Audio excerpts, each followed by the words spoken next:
I'll say a few things in German. It's a bit hard for me to read because it's some of my eyes. Alright. Ich liebe dich.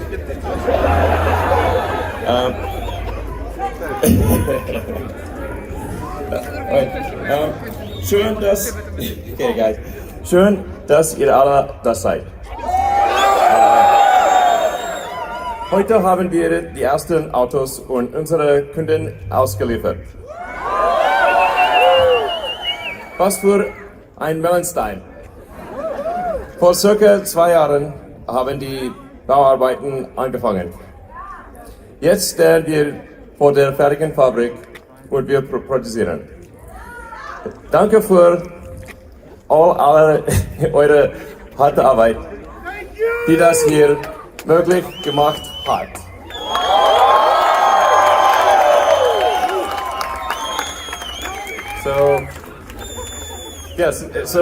Exactly. So, thank you for all your hard work, which has led to this great day. It was amazing to see how excited the customers were to receive their cars. It was just super good vibes. I think it bodes very well for the future of Gigaberlin Brandenburg.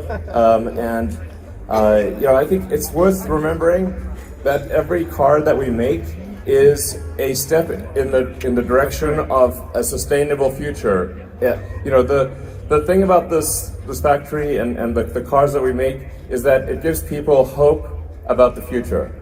And it's very important to have reasons to be excited about the future, because often people are depressed or sad about the future because they think it won't be good. But what we're doing here is with every car we make, with every battery we make, we're making the future better.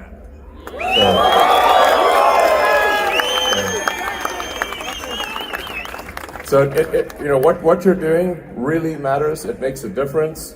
I'm sort of working on the master plan part 3, and it's huge. Yeah, it's gonna be good. But a huge part of that is scaling to high volume. So in order for us to really affect the world in a positive way, because we get a lot of press, we get a lot of attention, but if you say how many vehicles have we made as a percentage of total vehicles in the world, because there's 2 billion vehicles in the world, well, so far we've actually are well below 1%. We're not even 0.5%. So it's essential for us to really affect the future in a positive way. We have to make a lot of cars. That's the only way. So, and this was that's why we call it a gigafactory. It's very big. We're starting off with the Model Y, but we're going to do a number of exciting additional vehicles here.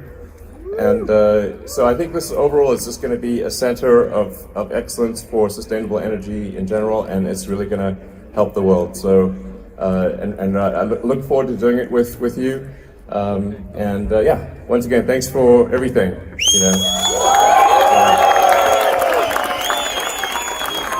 So yeah, if you guys have some questions or something, How much do you love us? Okay. You said when everyone wants an electric car, Tesla is not able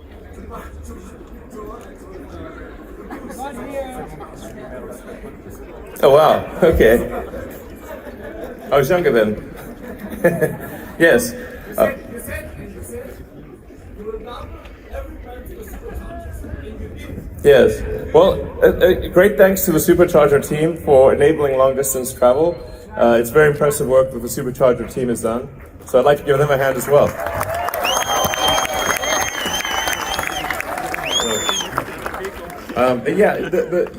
It's in addition to the work that we do here, we also inspire and encourage the rest of the industry to go towards electrification.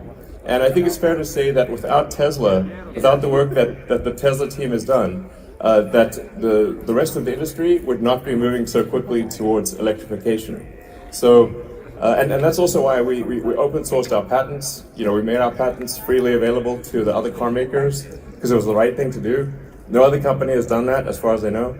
And it's just, we really, at Tesla, really try to do the right thing, and, we want to be a company that you can believe in your heart and soul.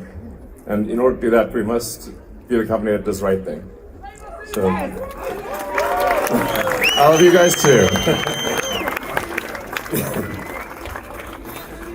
So, I don't know, if anybody's got some questions, you can sell it out or something. Oh yeah, okay. So, when is Tesla going to South America and maybe some other markets? We definitely want to go to the world. The challenge we have right now, it's a high-class problem, but the orders we have are well in excess of our production. So sometimes people will say, why aren't you in all these other markets? And why don't you make all these other different versions of the product, like different cars? Like, where's the Tesla semi-truck and the Cybertruck and the Roadster and other things? But the challenge we have, it's a good challenge, is that our orders far exceed our production. So, which is a high-class problem. But we need to have our production get to the point where it exceeds our current orders, and then it makes sense to expand to additional markets and to have additional products. Because if we add complexity but we don't add volume and we don't add production volume, then we've not actually done anything more. Because the good is a function of how many vehicles we're able to make. So as we are able to ramp up production and satisfy demand in our existing markets, then we will expand to other markets, and we will also add additional products. So, and I think, last year there were a lot of supply chain challenges with chips. Everyone knows about the chip shortage. And then this year there's still some chip shortages. And then next year will be, I think, probably a challenge with total battery production. And then certainly if you start going like 2-3 years out, it's all about total, how many gigawatt hours of battery are produced. That will be the limiting factor. And then going even further down into the supply chain, what is the rate at which battery materials are being mined and refined? And obviously we want to do that in an ethical and environmentally sensitive way. So that in the long grand scheme of things is how many terawatt hours of battery can be produced per year. Our rough calculation is that it's about 300 terawatt hours is needed to transition the world to a sustainable energy economy. There's a lot of batteries, basically. So we want to try to do as much of that as possible, and I think we're actually doing a pretty good job. Like, we're growing by 70-80% a year on average, and maybe even faster than that in the future. So so that's, I think, the answer to why not more markets and why not more products. I'm going to get cooked by the sun, by the way. I'm not very sunproof. Yeah, sure. So in terms of what am I most proud of? Well, I think I'm most proud of the amazing work done by the Tesla team to scale to scale at the rate that we're scaling and make compelling products that people love. I mean, you think about it, how many products can you buy that you really love? It's so few, and it'd be great if people made more products that you love. And Tesla is a rare company that actually makes products you love and makes people's, that they brings them joy every day. That's great. And if you look at our rate of growth, Tesla is the fastest growing company in history that makes a large manufactured product. So the next fastest, I think, was the Ford Model T, like that was 100 years ago. And we're actually growing faster than the Ford Model T, which is crazy. So Model T.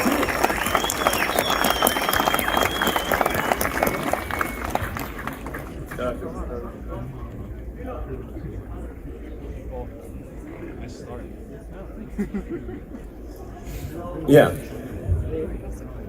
Will they be green? We have, with respect to colors, which colors will be available from this factory? Colors are always a challenge because when you think about colors, you don't need to manufacture it, but you also need to service it and fix it for like 20 years. So it's like, man, that's like, well, you've got to think about, man, what are we going to put the service team through, you know, managing all these colors. So we have to be careful with total number of colors, but we obviously are going to make some special colors here because, and it's more than just the color itself, but it's the layers of paint in order to get the dimensionality. So, you know, so we're going to make a really special red, which I think, I don't know, probably a lot of people have seen. Yeah, like, kind of like that, yeah. It's like a 13 layer, you know, 13 layers of paint. You want to have the layers give you dimensionality and give the different, it gives like it makes the color look deep and complex. And then we'll also have a silver that's also, I think not as many layers, like maybe 8 or something, but it's still going to be really special. It's sort of like a kind of a liquid silver, and like a, yeah, like a deep red, I don't know, deep complex red.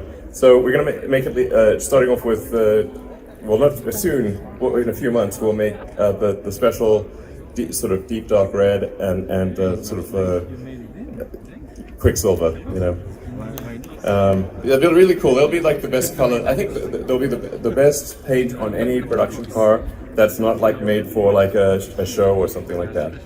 And it's you have to design the paint shop especially for, you know, because if you're going to do 13 layers, you've got to have 13 steps. So it's very difficult to retrofit a paint shop. You have to design it in from the beginning, and that's one of the things that. Oh, thank you.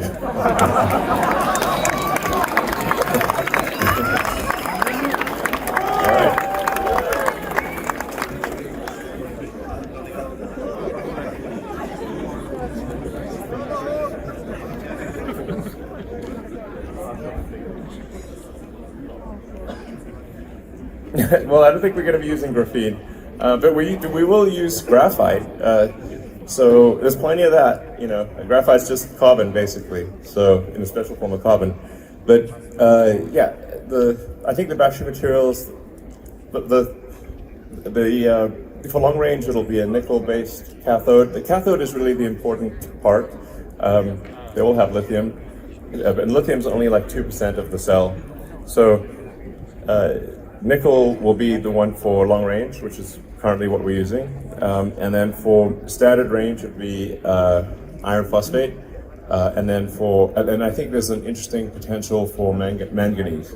And the important thing is, like, if you look at, you know, at very large scale, you have to say, okay, we need tens of millions of tons. It's like, well, maybe hundreds of millions of tons ultimately.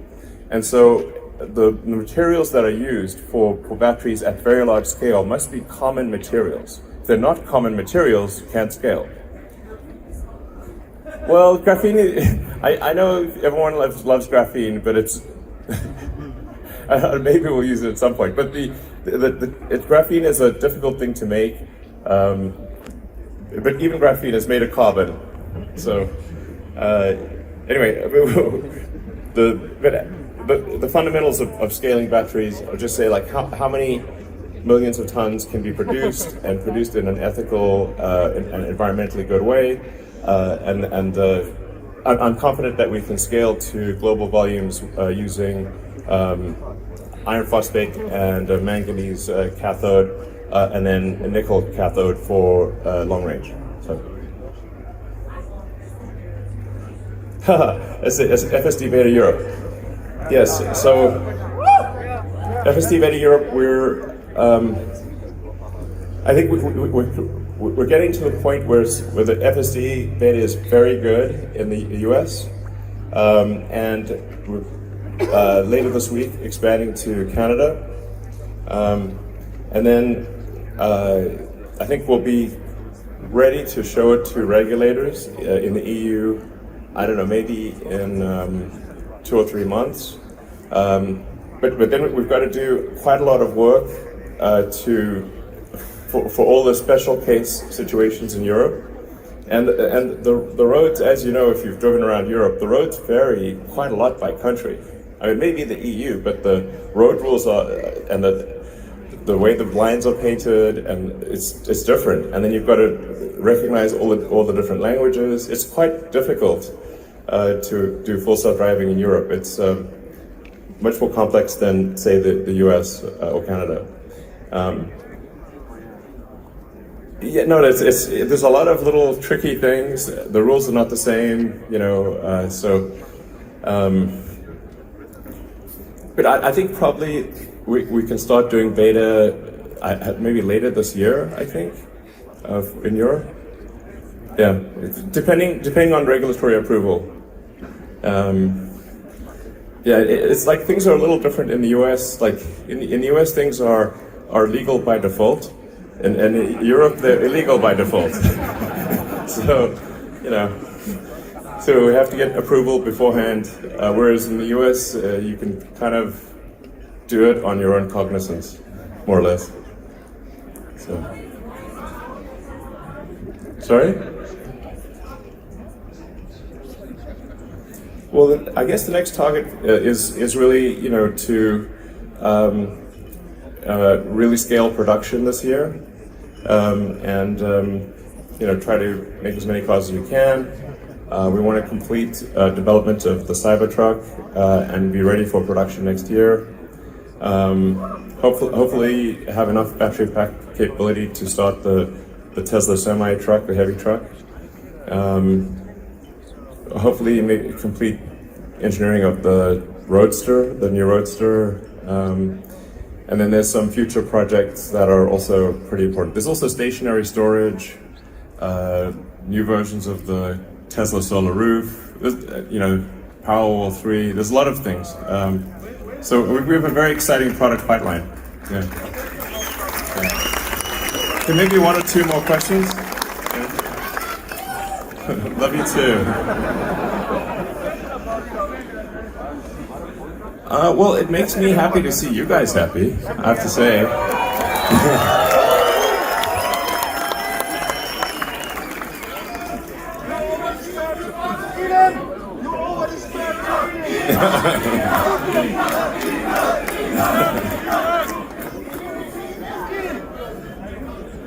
Sorry, the which?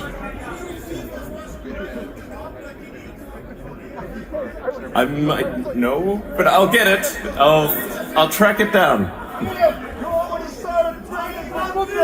That's plan 3, exactly. All right, last question. Sure.